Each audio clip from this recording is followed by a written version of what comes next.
Hey guys, this is Media Minutes, a short video series where we discuss the flaws in media ministry and discuss how you can fix the usual errors. My name is Cameron Reel. And I'm Jose Vega. Today we're going to be talking about music, specifically worship music. Now, worship music is an important part of every church and ministry because worship music depends a lot on emotions, and a majority of your audience is controlled by emotions. So, having a solid worship experience helps your church or ministry audience better connect with God. That's true.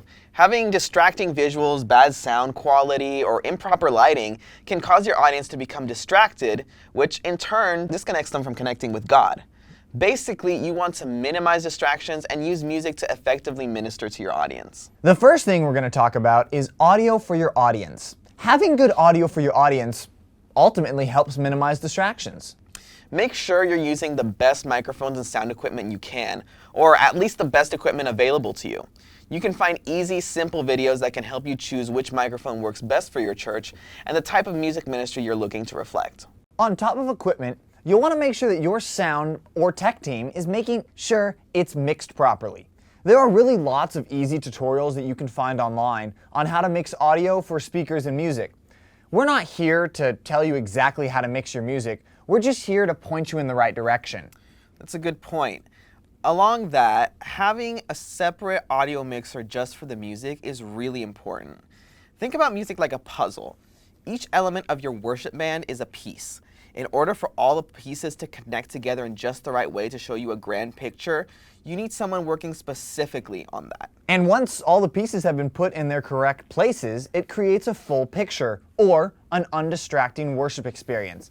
The worship team is there to draw your audience closer to God, not away from God, through the worship experience. Just like Joel Houston, one of the worship leaders at Hillsong, said, "Worship songs are written for people to sing, not just to listen to."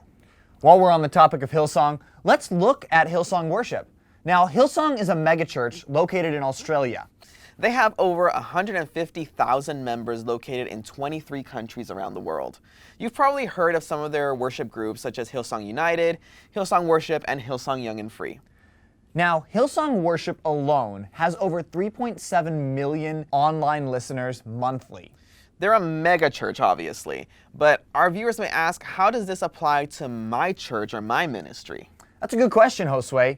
You see, Hillsong started over 2 decades ago as a small congregation, meeting for worship in a rec center. Their love for music and worship has been their focus, and they have bloomed and sprouted into the large worship music ministry they are today. So, because they're committed to the worship experience, they've gotten bigger? Not exactly, but they did use their love for the worship experience to spread their message through the world. Let's talk about another worship music group. We the Kingdom is a worship team that originated at a youth camp in Georgia in 2018. Their focus at first was towards students, but soon realized that their audience was not limited to young adults. With over 1.2 million online listeners a month, We the Kingdom has been producing music and video content online. But how did they seemingly get so big so quick? Consistency. Consistency?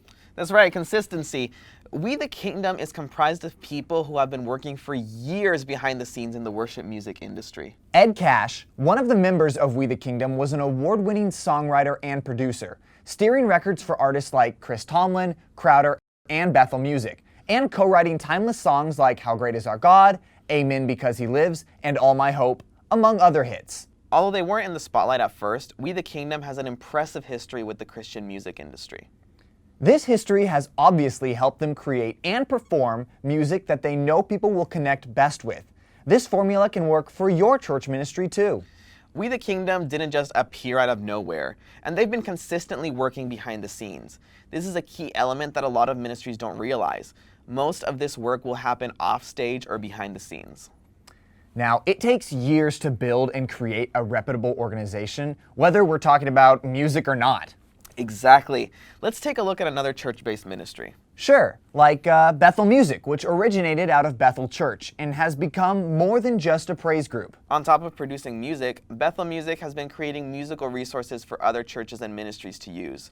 They have also created their own publishing organization to publish content in their church, as well as online digitally.